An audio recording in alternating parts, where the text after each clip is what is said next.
Hey guys, Aaron here from More 4x4. Beautiful Saturday morning, just preparing to deliver the Goldfinches, their brand new Fortuna that we've built for them. I want to run through it with you guys so you can see the amazing stuff that my team does every single day of the week.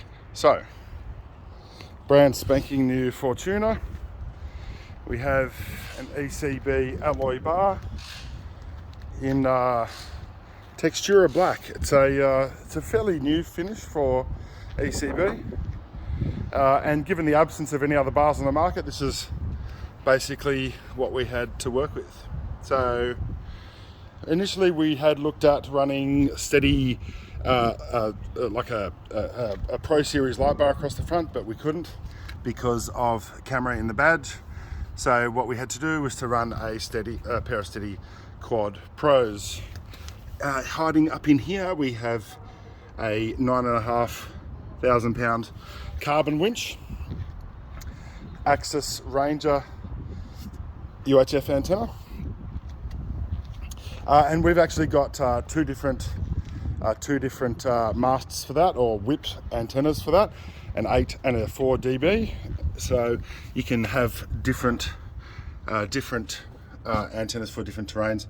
We are running Outback Armour adjustable suspension. There's that right there is the adjuster nut, super easy to use, just a clicker, and you can dial it in. So I'll brief the clients on that and we'll set them up with the clients right here. We have here dynamic triangle pattern, or they're commonly known as Sunnies, Sun Razor wheels, Maxtrax Razor mud terrains. That's in a 265/70/17. Natural upgrade size. It's well within the 7% maximum allowable tyre size that we can go under National Code of Practice. So basically it goes from a 265/65/17. We fitted a 265/70/17. Minimal impact on power and torque, but what it also does is it actually just corrects the speedo a bit, because these run a little bit fast. So by putting the next size tyre up, it actually gets that speedo to where it's pretty much bang on accurate.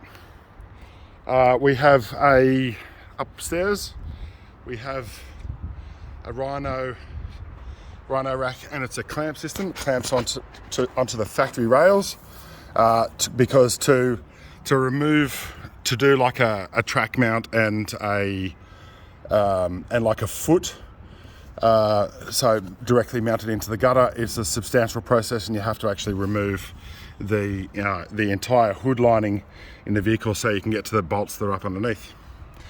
So Darche 270 awning.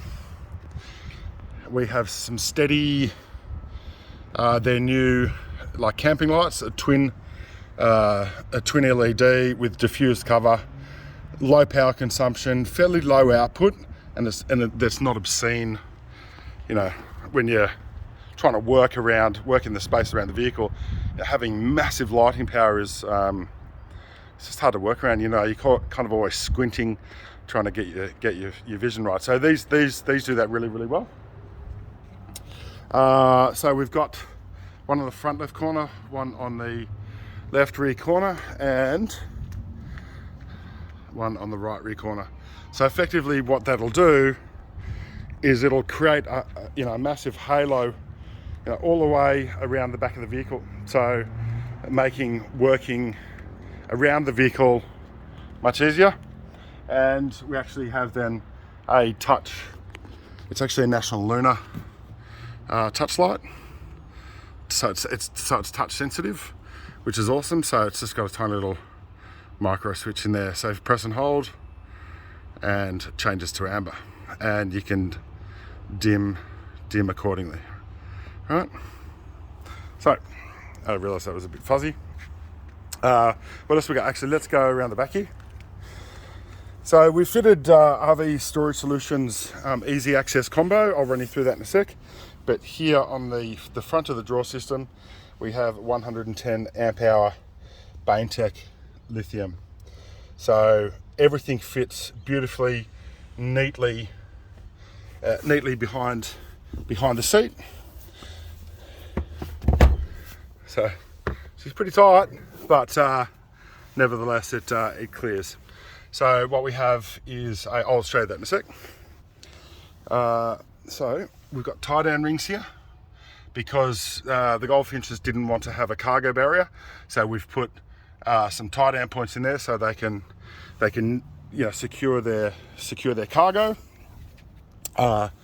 Now back of the fridge we have some front runner stretch-it straps. They're elasticized and it's like got a cam pull strap, so what that does is it always stays tight, which is amazing.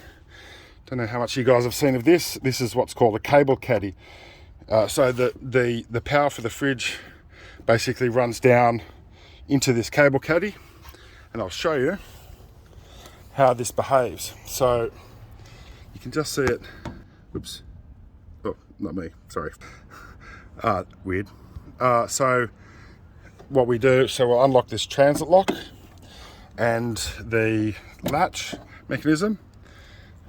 Give me a sec. So you can actually see that the cable is restrained in this cable caddy, which means there's no cables to get caught, you know, in the slide mechanisms when you retract the fridge, which I'll show you now. Pretty neat, huh? Thanks for fridge cable caddy. So the back of the car, storage. We have RV Storage Solutions, premium alloy in with the black trims. We're doing a lot more of this lately. It's far more elegant and blended than having, you know, a standard kind of silver checker plate trimmings, and it just matches beautifully, we think. So every system we do now is basically with the black. I've showed you this before. This is the best invention ever.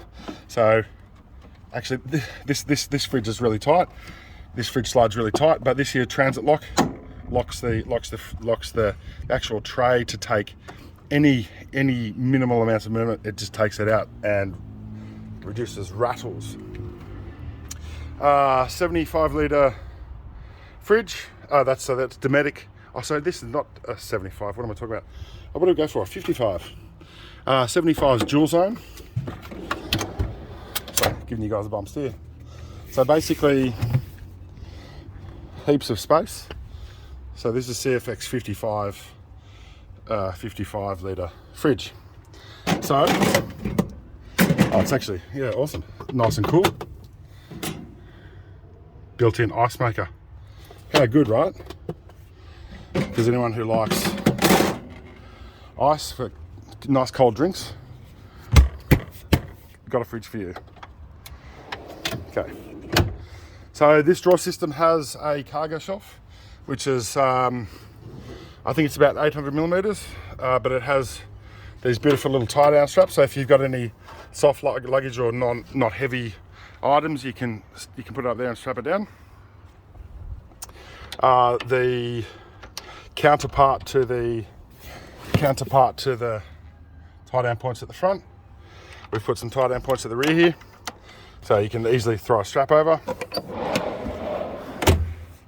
This drawer system, because we've gone for that bigger fridge and then a 1.5 size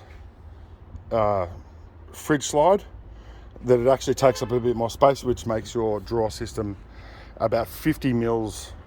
I'm sure RV will correct me if I'm wrong here, but 50 mil narrower drawer system. So still a fair bit of space in there, but you just don't have the full width because you've got a larger fridge in there. Locking mechanism. What else? Power outlets. So what's this one? We were both finding out. SIG port and double USB.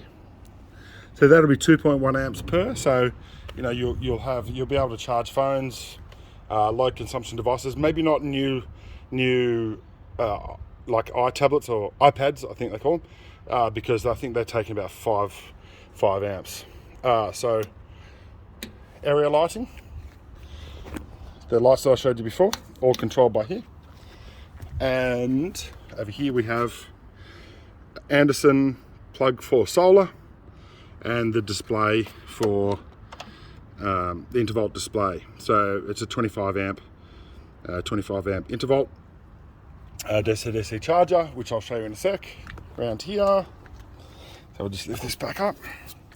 In a second. What have I done?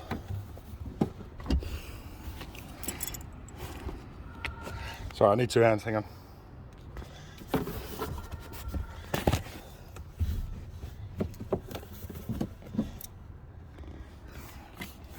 Sorry, struggling with the gear.